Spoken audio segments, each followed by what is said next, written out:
Part 32. Who the fuck did I marry? All right. So we're now in June. By this point in June, I have been offered the new job, accepted it, put in my 2 week notice at my previous job, and was going to be starting the new job later on in the month. So when he laughed, where I told him I wanted to get a new job, that laughter fueled me to get a new job. So here's what happened the beginning of June.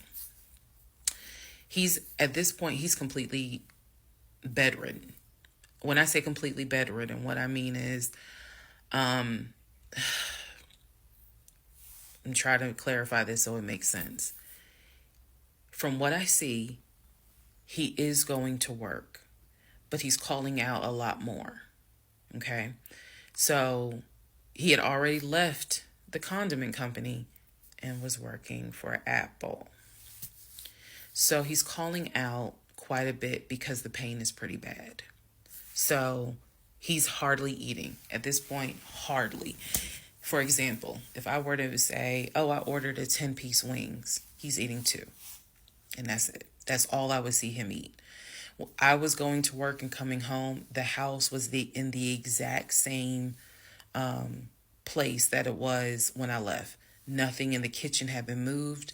Nothing in the refrigerator had been moved, which led me to believe that he had not left the bed from the time I left to go to work until the time I came home. At this point in time, he's drinking Powerades like it's water. I mean, I'm buying cases of Powerades. And that seemed to be the only thing that he was taking in.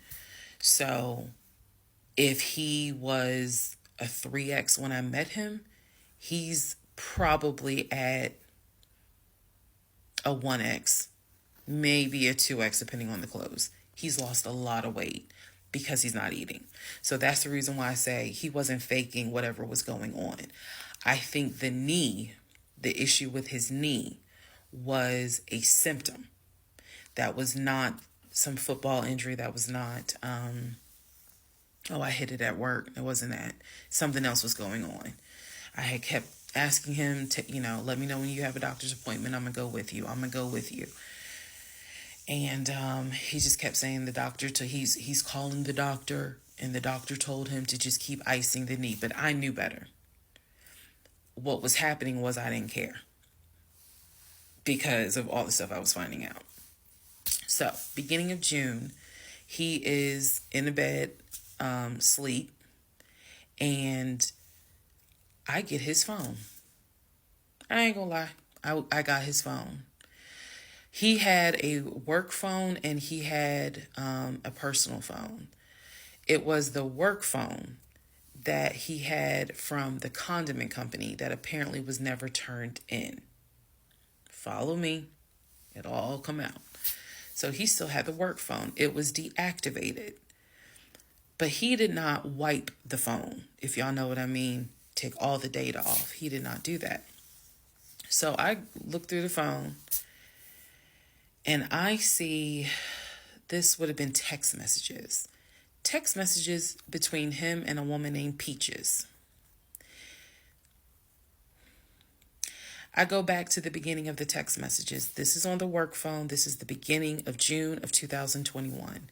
I go back to the text messages the beginning of the text messages between him and Peaches. Yes, that was her name, Peaches.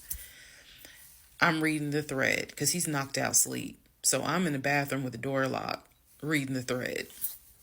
And what I can tell is that he met Peaches on POF. If you don't know what POF is, it is Plenty of Fish, a dating website. He met Peaches. I saw the messages in June, so he met Peaches around February. Met Peaches from POF. And apparently Peaches was, there's no nice way to say it. Apparently Peaches was a prostitute. So, and the reason why I say that is because in the text messages, she's listing the prices. So he asked for a hand job. This is in the text messages. She told him it would be like $40. He asked how much would it be for oral. She said it would be 60, because it was 60 and 80. One was the price with a condom, one was the price without one. So no messages after that. She sent a picture, he sent a picture. No messages after that. So in other words, these messages were not back to back every single day. There's breaks in between the messages. So like a message was in March, the next message is in April. A message in April, next message is like 2 weeks later. So he's asking her the prices. Next message I see would have been from a few weeks prior to the date of this. So this was the beginning of June. The message is from sometime beginning of May, where he is thanking her and says to her, you know, thank you so much. That was really great. I hope I can see you again. Then there's messages where she said, hey, basically she was at a new spot. She must have moved. So he said, okay, I'm going to come through. I'm going to come see you. He's asking her to confirm the address. He was like, is it the house with the brown trash can with a white car in the front? She says, yes. So I'm thinking he was actually in front of the house when he's texting these messages. Then again, he does whatever he does, and he sends her a message a few hours later saying, thank you.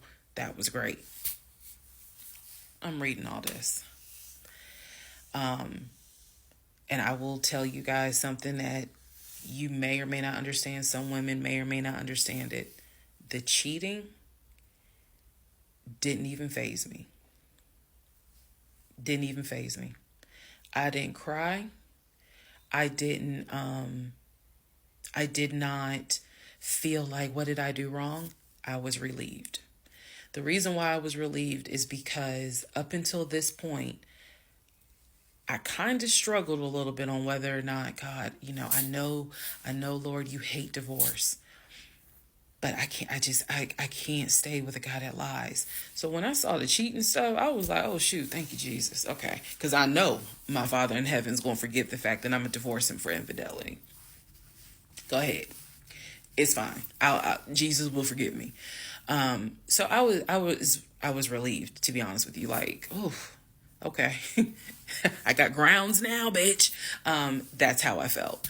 So saw the messages, forwarded the messages to my phone. Or excuse me, I had to take my phone because the phone was deactivated.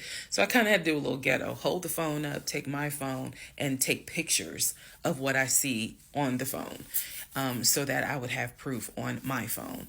Then I put the phone back and continued on. Now in the next part is the day that he gets kicked out. And I will tell y'all what happened.